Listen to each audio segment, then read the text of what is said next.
Assalamualaikum warahmatullahi wabarakatuh.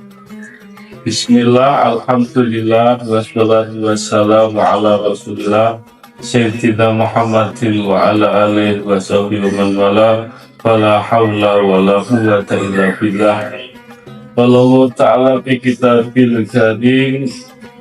A'udzu billahi minasyaitonir rajim. Bismillahirrahmanirrahim. Ya ayyuhalladzina amanu kutiba alaikumus siyam kama kutiba alal ladzina min qablikum la'allakum tattaqun. Amma ba'd.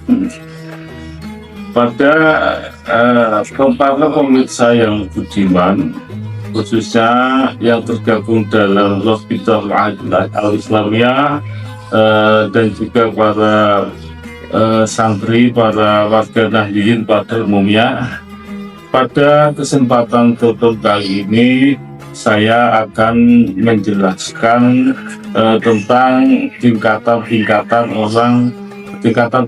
puasa menurut Imam Al-Ghazali dalam kitabnya Aslahus Shaum.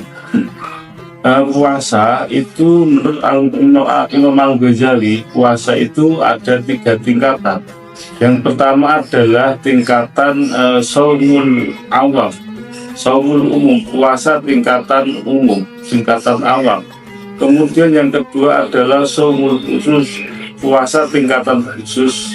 Kemudian yang ketiga adalah shaumul khusus, puasa tingkatannya orang yang khusus, orang yang lebih khusus, orang khusus yang khusus begitu. Namun pada kesempatan kali ini saya akan lebih menjabarkan tentang puasa tingkatan khusus atau puasa tingkatan orang soleh, kaum solihin. Karena apa? Puasa tingkatan awam itu sudah kita ketahui bersama, yaitu bagaimana menjaga perut kita, menjaga farji kita untuk tidak disalurkan pada saat siang hari. Nah, tujuan saya agar puasa kita itu lebih meningkat, lebih berkualitas, maka saya akan mencoba untuk menyampaikan puasa yang tingkatan khusus. Puasa tingkatan khusus menurut Imam Al-Ghazali itu harus melakukan atau memenuhi syarat 6 hal. Nah, ini walaupun kita belum sepenuhnya bisa laksanakan, setidaknya kita bisa latihan, sehingga nanti suatu saat kita bisa mencapai semaksimal mungkin. Yang pertama adalah menjaga pandangan mata. Yang kedua adalah menjaga lisan, yang ketiga menjaga pendengaran, yang keempat menjaga tangan, kaki, dan perut. Kemudian yang kelima tidak berlebihan dalam berbuka puasa sehingga perut itu menjadi penuh. Yang keenam adalah menggantungkan hatinya setelah berbuka puasa, artinya digantungkan kepada Allah Subhanahu wa Ta'ala. Oke, itu yang pertama, pandangan mata. Menurut Imam Ghazali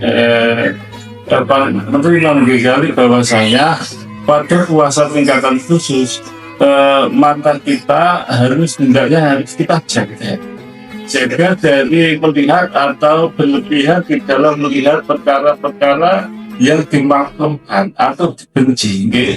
Melihat berlebihan di dalam melihat perkara-perkara yang dimakruhkan atau dibenci oleh syariat agama Islam. Di samping itu juga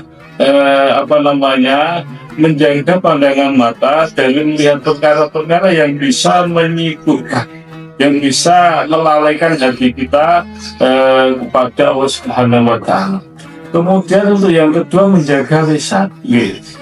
Orang yang berpuasa pada tingkatan khusus ini hendaknya itu menurut Imam Ghazali, lisannya harus dijaga daripada omongan jelek, dijaga dari debat yang tidak berfaedah, kemudian dari membujuk orang lain lah.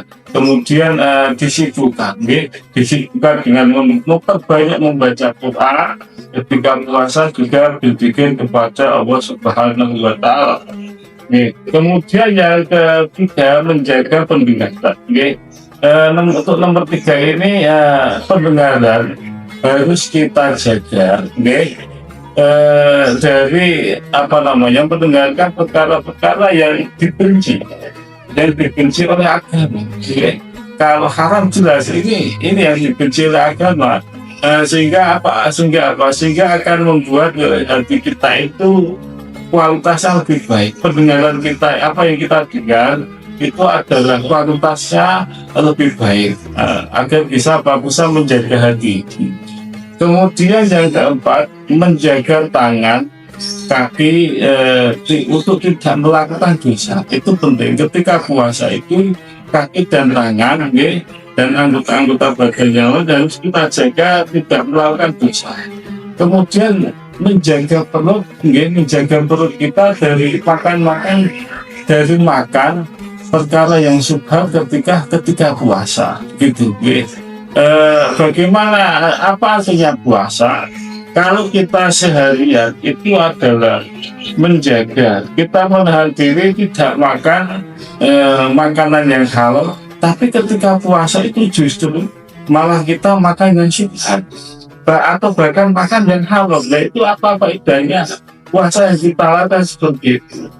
Kemudian yang berikutnya, yang kelima adalah tidak berlebihan dalam berbuka puasa. Ini juga sama, tidak berlebihan di dalam berbuka puasa, walaupun itu adalah makanan yang halal, ya. Itu juga untuk tingkatan yang khusus ini lebih dari. Dan begitu, apa artinya puasa? Seharian kita itu menahan lapar, menahan minum. Ketika kita puasa itu, perut kita itu penuh dengan makanan, penuh dengan minuman, sehingga akhirnya kita itu berat untuk zikir kepada Allah, berat untuk melakukan makrifat, berat untuk melakukan ibadah sholat halal.